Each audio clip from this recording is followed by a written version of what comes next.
This conference will now be recorded. What's up, dude? How's it going? Good. How are you? I'm doing great, man. How's life in Phoenix? It's a lot warmer than it is in Farmington, so that's always good. Yeah, it's raining here today, man. So, how's season going, dude? Good. We started off pretty rough. Pitchers couldn't figure it out pretty much.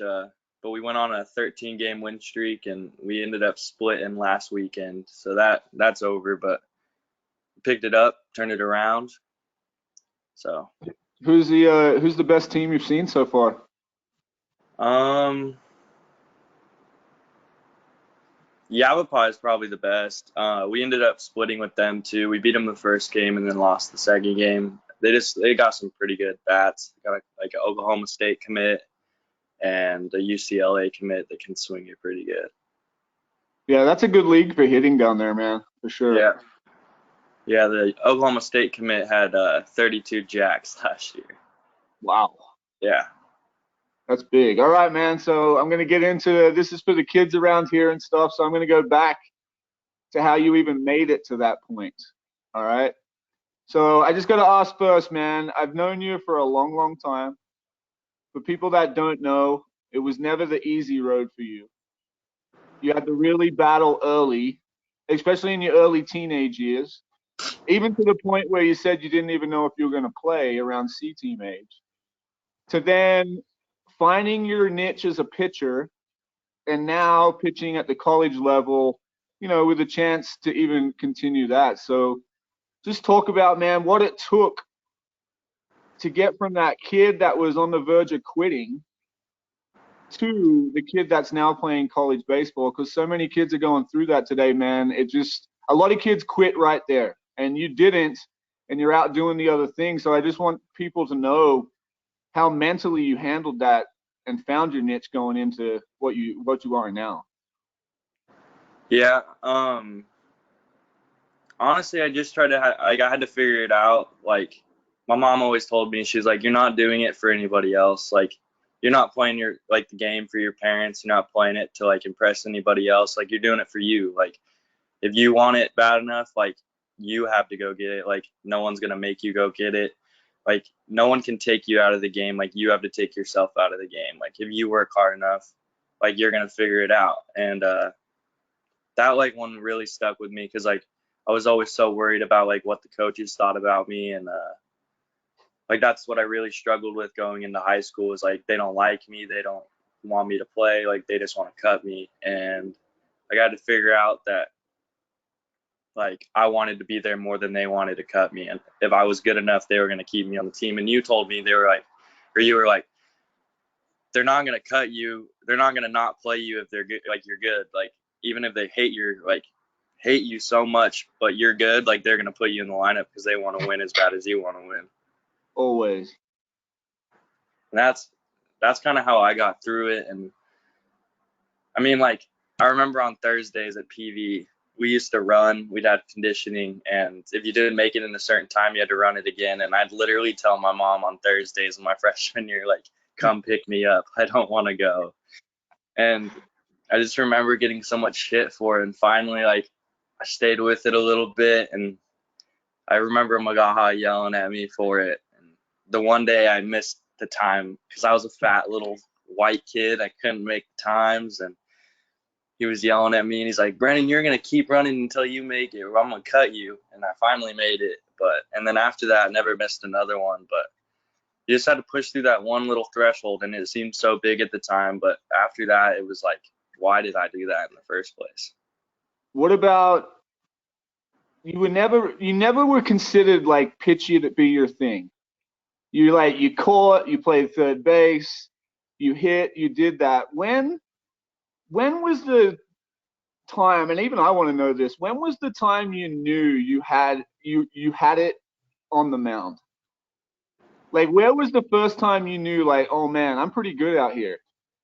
Because there was a switch because you went from being like a scared kid, there you are, to a scared, you were like scared, you were finding your way, and then I seen you just out on the mound all of a sudden just owning it. in the Connie Mack World Series and the biggest starts for PV with Chase. But you went from being like a dude that didn't think you were the dude to a guy that said, man, I'm pretty good out here. Honestly, it started my sophomore year when I was on JV, and Fonz kind of gave me the opportunity to be like the ace of like the staff that year, and it was against FHS in the last game of the season, and it was a big game for me just because we were throwing against our rival. Like, it's a JV game, so it doesn't mean that much, but to me it was like, this is big. And Coach Martin came out, and I gave up like 2 runs in the inning, like it was like 3-2. He's like, "Are you gonna compete out here or what? Or I'm gonna just yank your ass." And I was like, "Dude, I'm not trying to lose, like, I promise." And I guess when Coach Martin came back in, Fonz was like, "We're leaving him out here. He's competing his ass off out there, and like he's doing good." And he was like, "I don't know what you're talking about." And like, just having that trust in me, like Fonz giving me that, like really like gave me some confidence that like I belonged out there. And then we threw this is where it started. So junior fall, we went down to Las Cruces and we played a Centennial High School's summer team. And Elijah Gamboa started the game and got through like 6 innings, and then came in to the 6th and walked the bases loaded. I came in, they bunted, I caught it or bunted it up, pop out, and then I threw it to third, got the second out. So in one pitch we had 2 outs, and then I ended up striking the other kid out and then finishing the game. And I was like, holy shit, like I just did that. Like no one thought I was gonna come in and do that. And in the bullpen, I actually spiked a fastball and hit Coach Gamboa in the foot, and like it was nuts. But that's kind of where I got the confidence, and I think where the coaches got the confidence that like I had a chance to do it. Yeah, man, it definitely was a switch. And it's funny because I remember going through the same thing as me as a player. When you're putting in the work, you're putting your head down, then all of a sudden one play happens, one hit happens, and then all of a sudden you realize you belong. Yeah. And then that's a game changer. And then talk about even this, man. What's the biggest difference you've noticed from high school baseball in New Mexico, going down to that good league in Phoenix, facing good hitters every outing? What's the biggest transition from high school baseball into the college game? Because I know a lot of people in high school, it's like it's a glamorous thing to get the college scholarship, but then when you go down and you start getting in the trenches, it's not glamorous.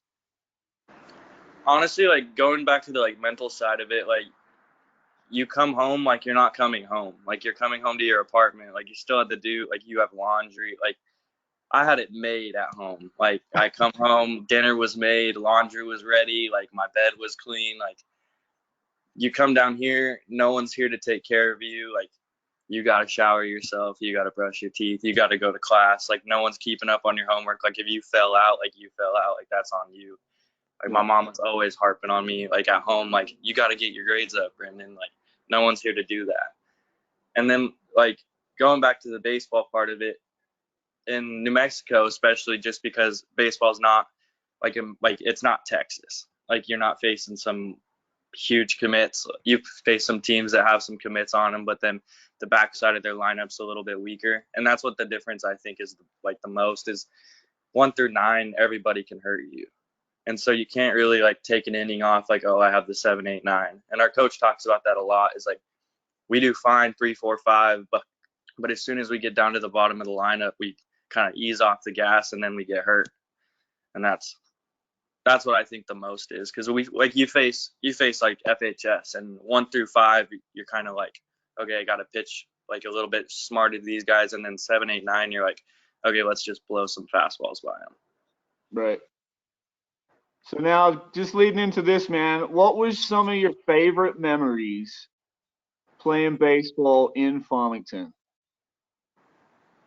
Even though like I got my nuts kicked in basically by Midland, walking out on that mound opening night was like the most unreal like it was crazy. And just like honestly walking out there, I didn't even notice like the stands at all. Like it kind of was like shut out, but it was just like me and Andrew, the catcher, just like it was just like a closed door, like a hallway, and nothing else was around it. And then you'd walk in the dugout and you could hear everybody, 9,000 people just freaking out there supporting, and that was just crazy. And then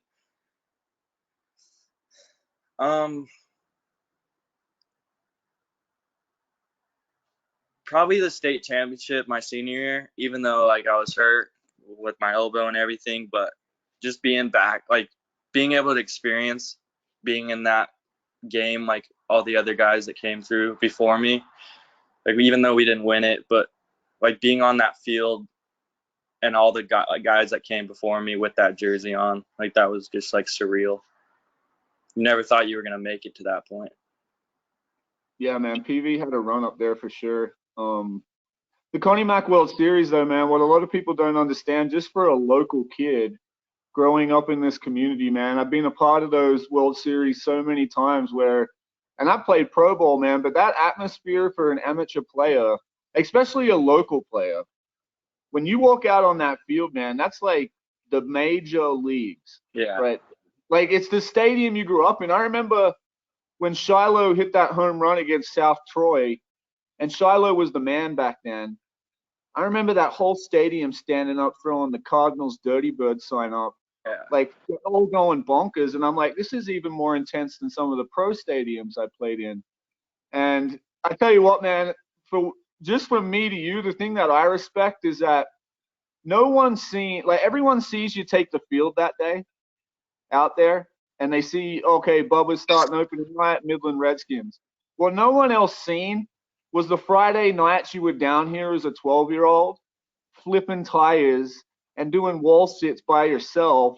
Yeah. When you kind of just had a dream, man. And that's my whole deal. Like, to get to that point, that's a truly incredible story. Like you can't even really write that. I wish most kids understood that. Hey, and you even said it in this conversation, if you can just push through and take the next step and not quit, there's great things on the other side of that. And like I said, no one's seen you in here crying, flipping tires, doing all that stuff at 12. But going through all that adversity, and I said this to your mom not too long ago, going through all that adversity early, Alex Coon's another one. All that adversity early has made you be able to go into college and handle it. Yeah.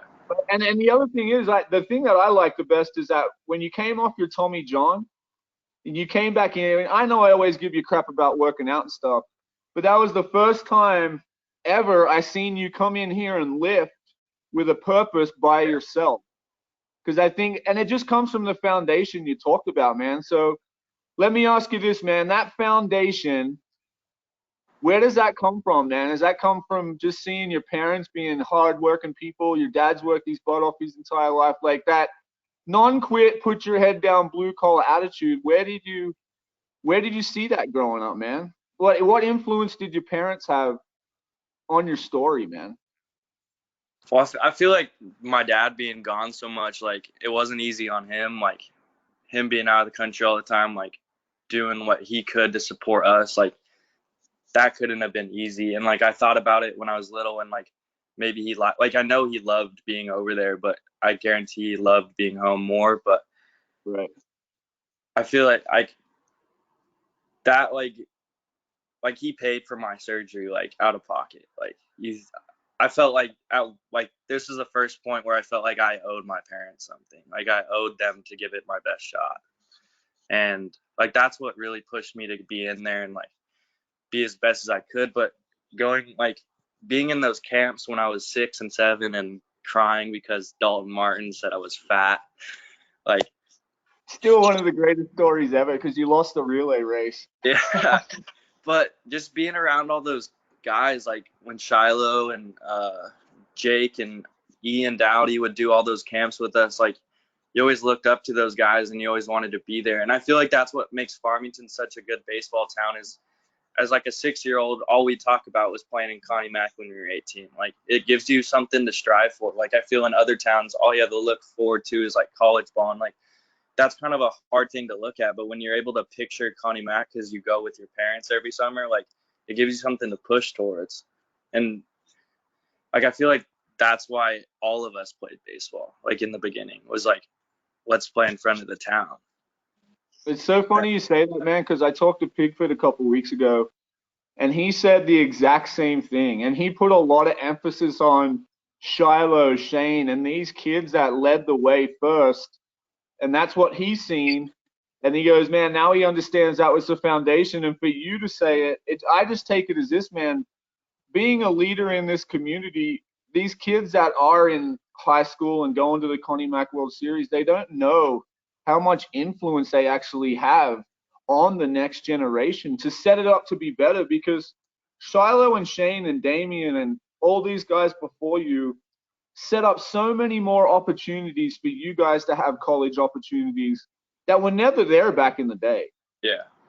And now it's like the same thing here, is trying to get these kids to understand now that they're flying the flag here and we are a community. And no matter who goes to the World Series every year, we want this town to be winning state championships. We want this town to go to the World Series and be winning and doing that, you know? And I really hope just, you know, over the years, it's kind of got away from that, man. You Yeah. know, it sucks that we had 3 different teams a couple years ago when we could have had one major solid host team. And just over the years from things happening, man, having 3 teams competing for each other, it really like split us up. And I think Yeah. we need to get back to hearing, and this is one reason I'm doing this, so kids in this town can hear you talk about how proud it is to be a Farmington kid, how proud you were to see Shiloh out on that field, and just start knowing that, man, they are setting it up for the next generation, man, just like you guys have set it up for these kids now to have opportunities, you know? Well, and then like you look towards that Connie Mack, and then once you get there, it's like you don't get complacent about it, but you're like I like my senior year when I didn't play, I was like whatever, especially because like some things happened with the team and like I wasn't super involved with it. Like I was just like over it. But then getting to college, then you look towards that next thing. Then you want to be the next Shiloh McCall gets called on the draft board. Then you want to be the next kid that gets a D1 scholarship. And there's always like one more thing to look towards. And like eventually you're gonna have to find your own motivation, because like you're gonna, if you want to make it higher, like you're gonna pass somebody at some point and not have somebody to look towards. But like me, Chase and Dalen talk about it a bunch, and like we always have wanted to be those 3 that made it. We always want to be the Shiloh, Jake, and Dominic. Like we always want to be those people, and like that's what we're all gonna strive for. And we think like some kids have better shots than others. Like obviously Chase is a little bit ahead of the game right now, but like I feel like everybody that came out of Farmington at some point like has a shot at it if they just go for it. Yeah, dude, it's actually pretty amazing to see like Shiloh's group. If I go through that, you had Colton Sanchez, Cody Scudari, Shiloh, Shane, Damian, all these kids. Well, then I look up on that Cardinals thing the other day, and then you go through your group. You had you, Cody, Kuhn, Dalen, and it's like you guys became that group, you know? And it was like all you guys went and played at that next level and still like tearing it up at that next level too, man. Like you said, Chase is out there dealing. Pigford's doing well in Midland. You guys are down there doing your work, man. It's just, I think it's just a tribute to the way Farmington bred those kids back in the day, man. It was, say what you want about how it was or whatever, those kids that we came through here, man, you had to be tough. You had to be Yeah. tough. Whether you went to PV, whether you're at the strike zone, the one thing you cannot say, whether you like me or you like McGaha or anything else, the one thing you could not be was not tough. Yeah. You couldn't get out easy way.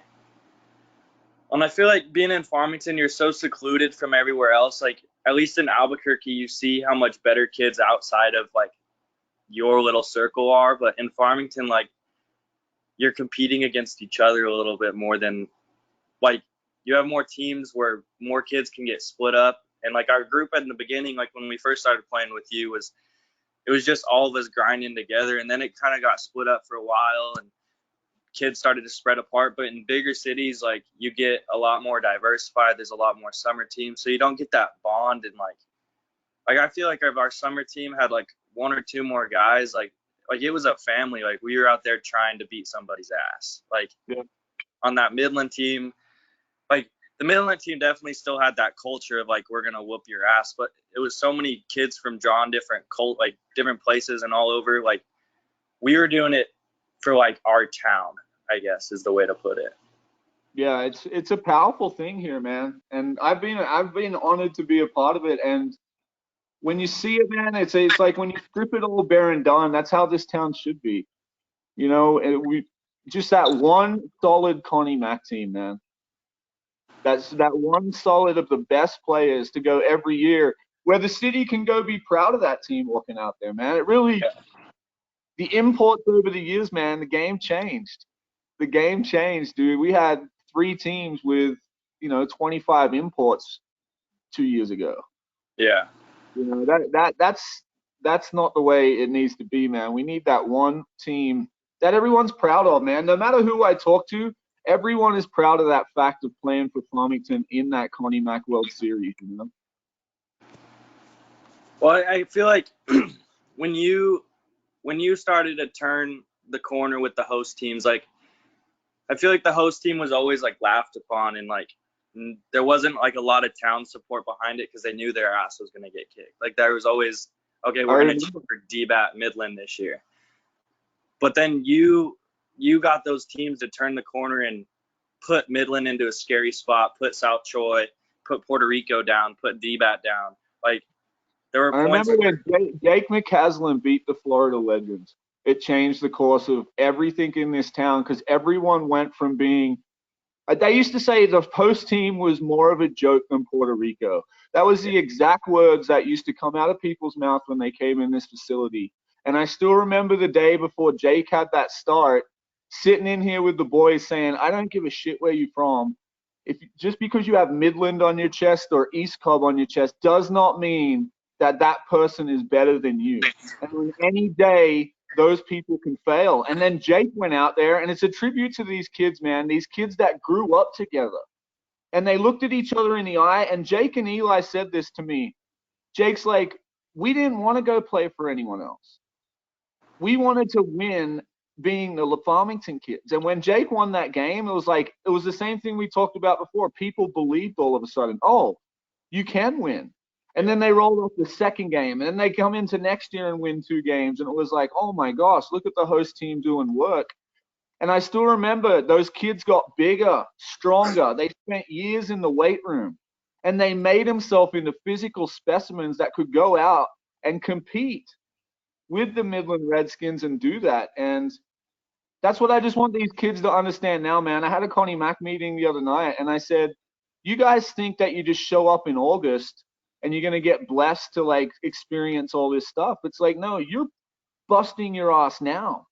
Like Shane and Shiloh would be in September and October, and they would be crushing each other in the weight room with all their teammates 8 months before they got there. And that's what I want these kids to understand now, man. It's the work you're putting in now.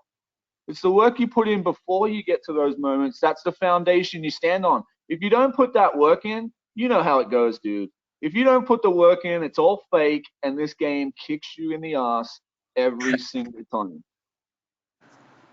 I feel like that was a huge difference between our teams and those teams. Was we had some kids that fit in, like they looked like they could play with Midland, and then we had some kids that just looked like Farmington kids. Like, and like that's like it's pretty bad when you have to say Farmington, and then with that, like Jake's team and Shiloh's teams, all those kids looked like they could be like already in the majors. Like they had the like physicality that they looked like Midland was small, and we like struggled. We had a little bit higher size difference, and we just looked like which I felt like my summer team, my junior year, was more of a high school team. Like it was literally just the varsity team. Right.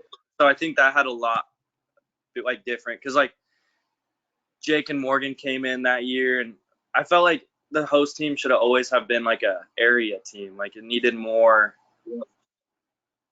Just like it's pretty hard to put a varsity team, I don't care what high school you go to, against a bunch of D1 athletes on Midland. Like that's a little tough task right there. It is, man, because they're recruiting nationwide, and we're recruiting from one little town.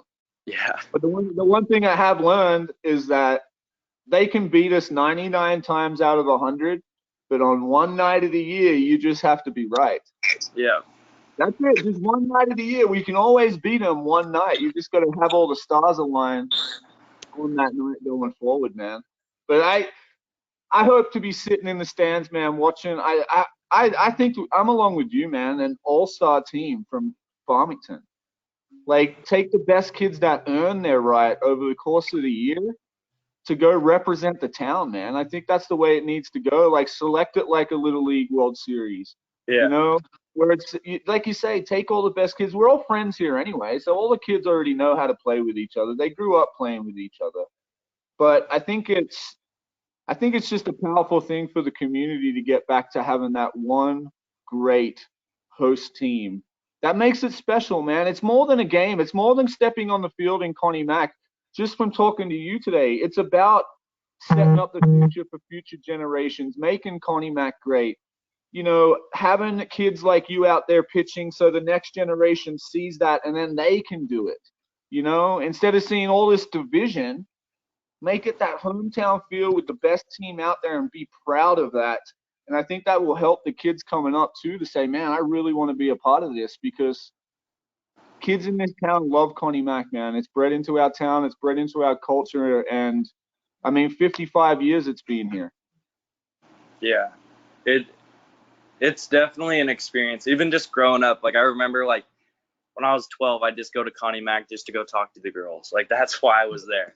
And then 15, you started to get a little more serious and you're like, okay, I want to see how good these guys actually are. And you'd sit in the stands and you'd be like, holy crap, like those kids are massive. They throw gas. Like, and that like gave me a little bit of drive, and it kind of wandered off in my head. Like, oh, well, like I'll probably never get to pitch. And then junior year, like Chase left to Midland and he did well over there. And I was the guy. So like, it gave me a little bit more confidence, like, holy crap, like this could actually happen. And then we beat Strike Zone, and then we ended up beating the Fuel, and the Fuel was a little bit scary game. And then it was like, holy crap, we just made the World Series. It's like, no freaking, like, it was amazing. And just winning, like, just winning the Little City tournament we have, like, that felt like Connie Mack. Like, that was huge. Like, all the people showed up for those kind of games. 4,000 people in the stands for a city tournament game here. I was talking to Campos the other day about the old Natani games that were just absolutely those were wild. Where people from the stands and they're gonna freaking stab umpires and tires are getting slashed.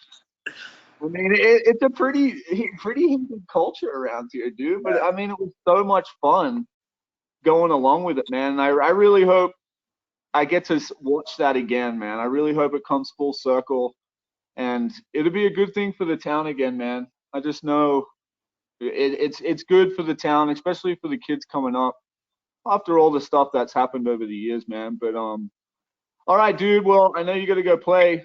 Dude, it's great talking to you, man. Yeah, I appreciate it. I had fun. Yeah, dude. Good luck today, and I'll stay in touch with you, man. And maybe we'll hit up a long run when you get back. Oh, nah. No more marathons. Yeah, no Bessie needs to do one too. So maybe we need to get everyone together. Maybe every like 5 years we can do a marathon. Okay, deal. All right, Bubba, take it easy, brother.